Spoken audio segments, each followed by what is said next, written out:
Hey, welcome to this tutorial on how to create some special effects with text. And in this particular case, the type mask tool in Photoshop. So what I want to do in here is I want to go to the type mask tool, and I'm going to zoom in on that so you can see. Uh, Super simple. When you click and hold, instead of the regular horizontal type tool, you're getting the type mask tool, and you pick literally whatever one you want. Let's do black Arial. And when you click in there, it gives you this red outline. And then I'm going to type in, let's do it in all caps. So I'm going to hit caps lock, blessed. And when I go to highlight this, let's take a look at the attributes of the text. So here I can change the font here. Here I can change the size. So let's say I change to 72. If it's still not big enough, that's fine. I'm not really too concerned with that right now. You can change it. Literally, just go in and maybe like change it to 272 or 200, 250. You can see how big it gets there. And zoom out. And right, this looks like a hot mess right now. But what I'm going to do is I'm going to accept that. And here I get this this selection, and it's literally in the form of the text.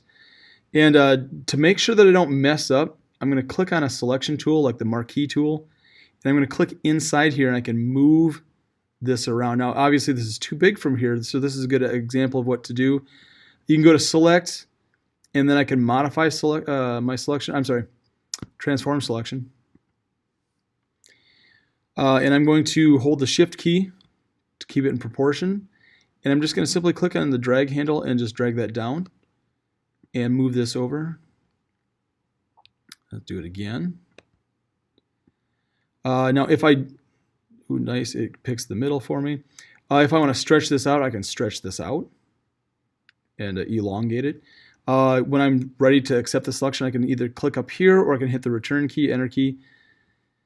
A couple different things you can do with this is you can dump with the paint bucket or the gradient tool or whatever inside of this or use the brush to paint inside there. Wouldn't you make a new layer for stuff? Yeah, you could, yes. You don't have to. Recommended that you would. So, and for those who are at home watching, the question posed was that can you or should you make a new layer? And you could.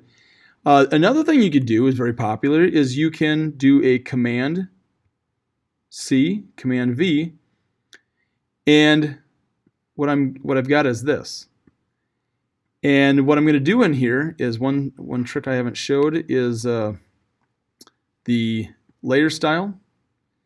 And I'm going to click on either bevel emboss. You could do a lot of people like to do a drop shadow.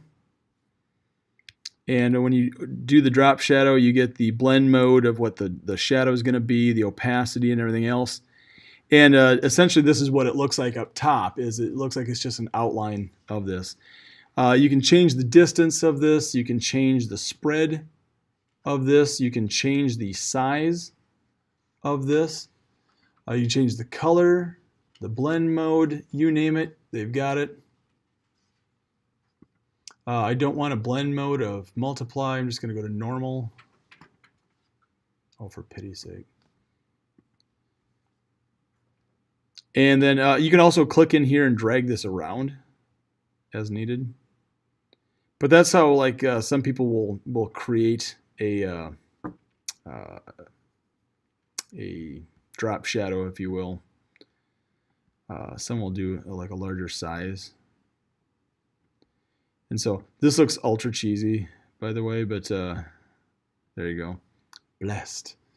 So that's just one way to do that. Now, what you'll see a lot of times is that you'll see like this picture of Cabo San Lucas, and they'll put in big, fat, bold letters, Cabo, and then they'll just use just that over something else, and you can see that the image in the lettering and nothing else. It just kind of like what you've got in the Pisa background there. So other than that, that's one thing you can do. And for like kids' names in like an announcement or something, that's one way to incorporate part of the image as text. Now, can I resize this? Not without it looking goofy. it's going to look really, really goofy. But what it ultimately looks like is this, and then it's got the shadow, the drop shadow. Now I can turn the effect off, but then you're not going to see it. You can see the text still. Like, oh, I see. Okay, so, and then I turn the effects back on. But that's ultimately blend modes with that. Alrighty.